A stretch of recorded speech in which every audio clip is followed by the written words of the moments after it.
প্রায় ৬ বছর পর ঢাকা বিশ্ববিদ্যালয় কেন্দ্রীয় ছাত্র সংসদ ডাকসু নির্বাচন অনুষ্ঠিত হতে যাচ্ছে।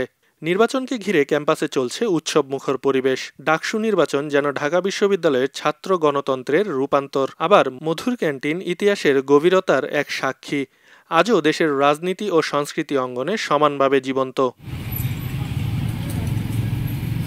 মধুর ক্যান্টিন, যেটি ১৯২১ সালে আদিত্য চন্দ্র ও তার ছেলে মধুসূদনকে নিয়ে যাত্রা শুরু করে, ঢাকা বিশ্ববিদ্যালয়ের রাজনৈতিক ও সামাজিক আন্দোলনের কেন্দ্রে পরিণত হয়। যেমন ভাষা আন্দোলন ১৯৪৮ থেকে ১৯৫২ সাল, ৬৯-এর গণ আন্দোলন এবং ১৯৭১ সালের মুক্তিযুদ্ধের প্রস্তুতি।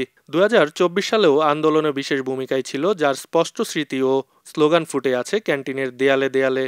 মধুসূদন ২৬ মার্চ ১৯৭১ সালে নিহত হয়েছেন এবং সেই মৃত্যুর স্মৃতি রক্ষার্থে মূর্তি স্থাপন করা হয় ক্যান্টিনটির প্রাঙ্গণে। বর্তমানেও এটি ঐতিহ্য ও জনগণমুখী রাজনীতির কেন্দ্র হিসেবে দর্শনার্থী ও ছাত্রদের কাছে বিশেষ আকর্ষণ।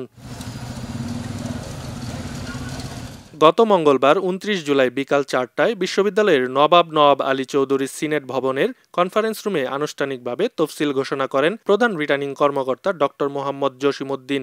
সম্প্রতি প্রজ্ঞাপন অনুযায়ী ডাকসু নির্বাচন হবে ৯ সেপ্টেম্বর ২০২৫। ভিসি স্থায়ী সভাপতি থাকা সত্ত্বেও ২৮টি পদে ক্যাম্পাসে গণতান্ত্রিক পূর্ণজাগরণ আশা করা হচ্ছে।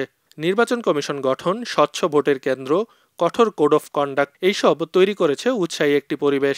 নির্বাচন নিয়ে সকল প্রতিশ্রুতির পরও সংশয় কাটছে না এবং ২০১৯ সালের ডাকসু নির্বাচন নিরপেক্ষ হয়নি বলে দাবি শিক্ষার্থীদের। এবং বিভিন্ন আন্দোলনের প্রেক্ষিতে ১৯ একবার ডাকসু হলেও কিন্তু সেই ডাকসুটা কিন্তু মানে নিরপেক্ষ বা সুষ্ঠু হয়েছিল এটা কিন্তু বলা যাবে না।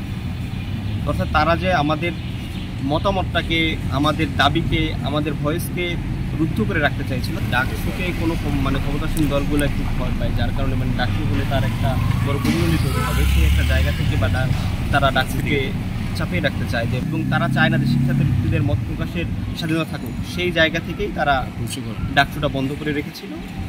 নির্বাচন নিয়ে চলছে আলোচনা সমালোচনাও। ডাকসুর খসড়া ভোটার তালিকার নিষিদ্ধ ঘোষিত ছাত্রলীগের ১১৭ নেতার নাম এসেছে। এই সকল বিষয়কে খতিয়ে দেখার প্রতিশ্রুতি দিয়েছে বিশ্ববিদ্যালয় কর্তৃপক্ষ।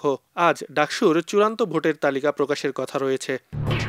এলো খবরের কাগজ, নিখাত, নির্ভীক, নিরপেক্ষ।